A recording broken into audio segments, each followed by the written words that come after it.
Welcome, everyone. What a wonderful, wonderful day. And to top it all off, we have Dan Diker, who is the president of the Jerusalem Institute for Security and Foreign Affairs, and the Green Prince, Mossab Hasan Yousef. I feel like this is a family reunion for me. I know and love both of these people really, really dearly. We love you too. Mossab, can you begin, and Dan, how is today different from June of 2025? When we first went to war, the 12-day war. First of all, it's so good to see you. It has been a while. If it wasn't for you, I wouldn't be here actually today. Sarah called me a few months ago, the first 2 weeks of the war, to check on me, to see if I had a shelter nearby. In the back scene, there was lots of chaos. She asked me, "Where the hell are you?" I couldn't lie. I told her, I am right on the Iranian-Iraqi border under the IRGC fire. How about you? I was in a sealed room. Yeah. Okay.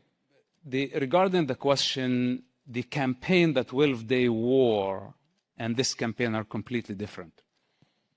The 12-day war was an operation, a state-of-art operation. Israel surprised the enemy. Israel was well prepared. And Israel did not have friends who kept complaining every step of the way, who proved to be just loud. In fact, 12 days, Israel cornered Ayatollahs, surprised them in the most powerful way. While they were suffocating under complete shock, someone else came to do what? To reap the reward. They saw Israel winning. They got attracted. They love success. They cannot afford failure. They stopped what they were doing and they just came to be part of the process. Why? Because the 12-day war was a state-of-art military operation. This is Israel. Israel was prepared. This one is chaotic. It's not Israel's plan 100%. And we went along, even though we were supposed to finish the job a year ago.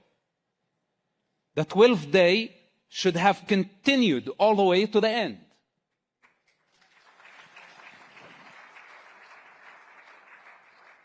Only to be stopped, then 6 months later, to beg them, let's go.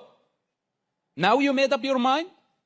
6 months later, well, 6 months earlier, we had the advantage. We had the entire world and allies to our side. We could have finished the job.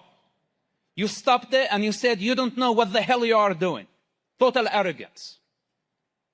Then when you came to the picture, you dragged us into this rabbit hole.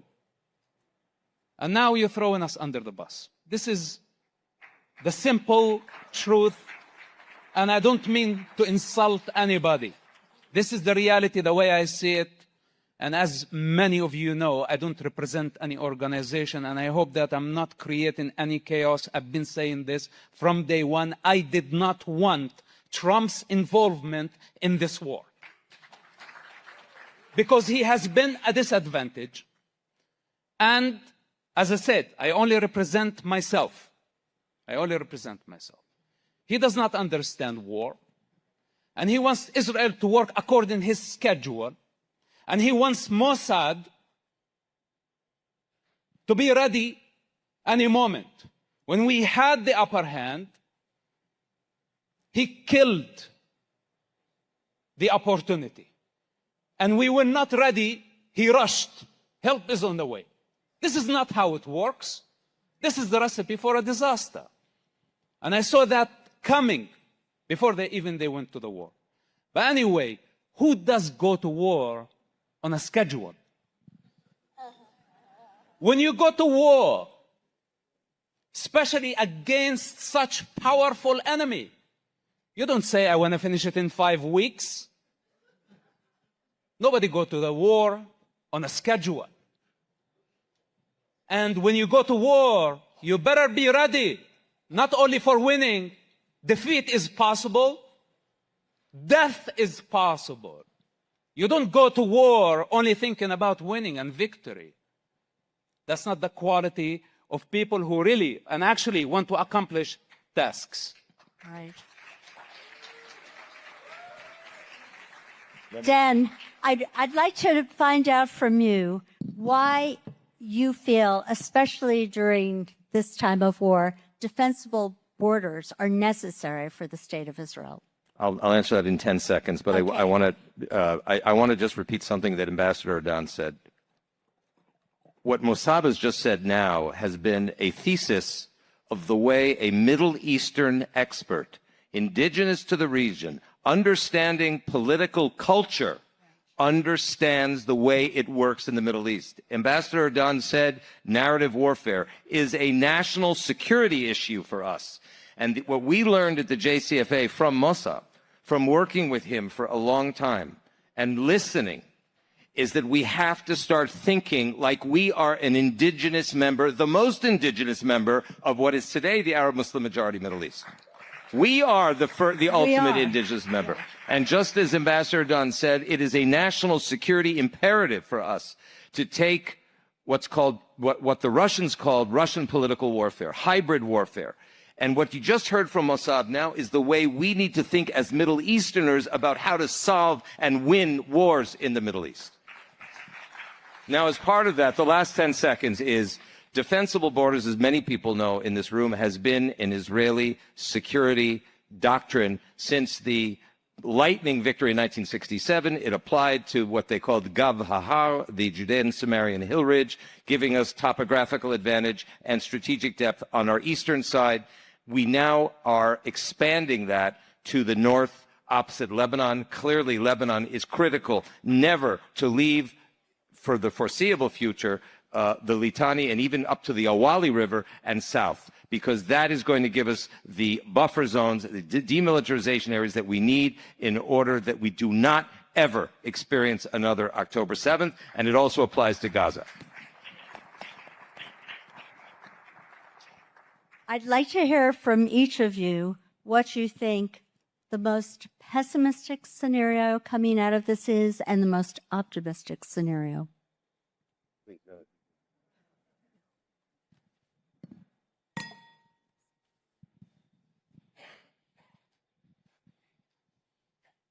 I'm not optimistic at all, to be honest with you.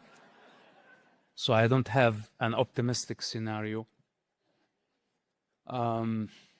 But we can definitely control the damage. The damage has been done already. We need to accept that. You know, the damage happened on October 7th. Not today, not yesterday. And since then, we have been trying very hard to restore the image, to wash the shame of failure for those who were asleep and their job was to defend the people of Israel. They made poor choices. They failed the people, and they did not take responsibility for their failure.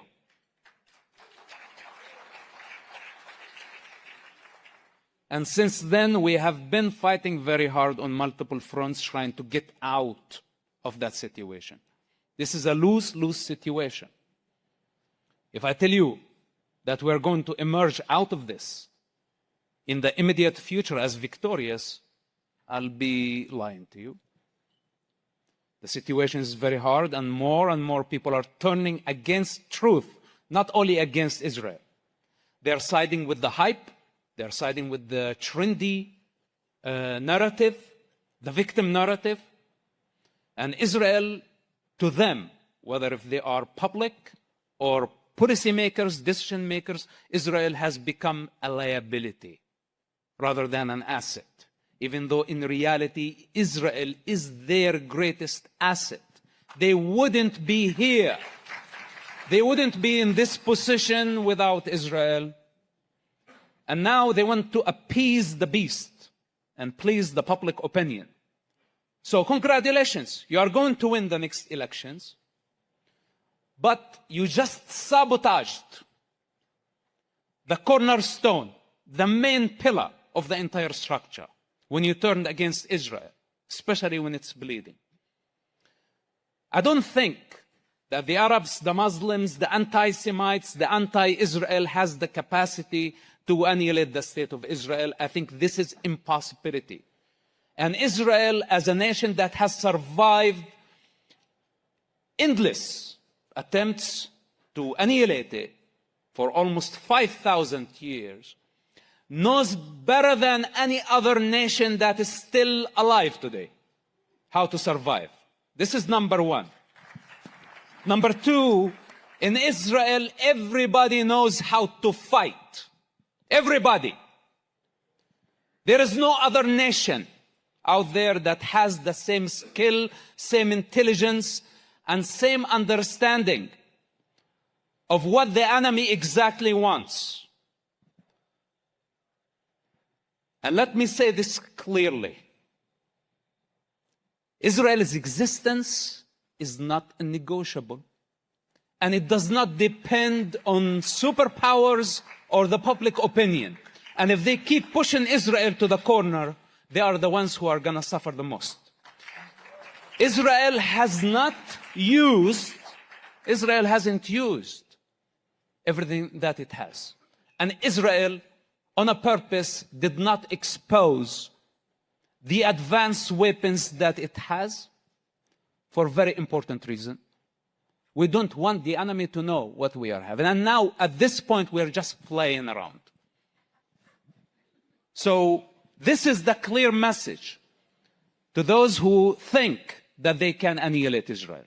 Behind Israel is existence, is the creator. Israel is not coincidental. I try not to, sorry for the long answer, please. That's wonderful. I try not to use God because God could mean anything for anybody. But if they think the Israeli survival, 5,000 years, is coincidental, they need to rethink.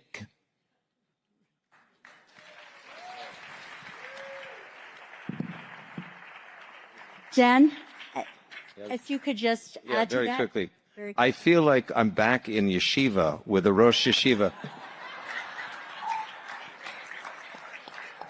Mossab, You're not invited to the party.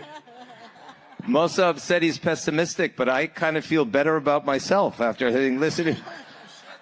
And all of us, and I'll tell you, I very quickly, because we're here to hear Mossab, I feel very optimistic, ultimately. Optimistic because of this last 2.5 days, Alex and JNS. This is the most extraordinary collection of people over the last 3 days. This is the future of Israel. This room. And, you know, many of us sent our children to fight.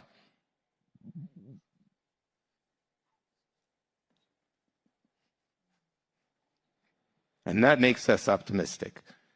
Because our children, our daughters and our sons, who fought for us from the 7th to victory that we achieved until today, and we haven't finished the job, but our children are the warriors of Israel and an example, a moral example to the world about what a light unto the nations really means.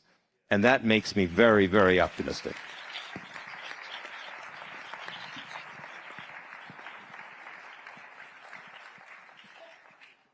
our children, our sons and our daughters are the noble heroes that are carrying Israel on their backs. There's a lot to look forward to in the future. Am Yisrael Chai. Beautiful. Beautiful.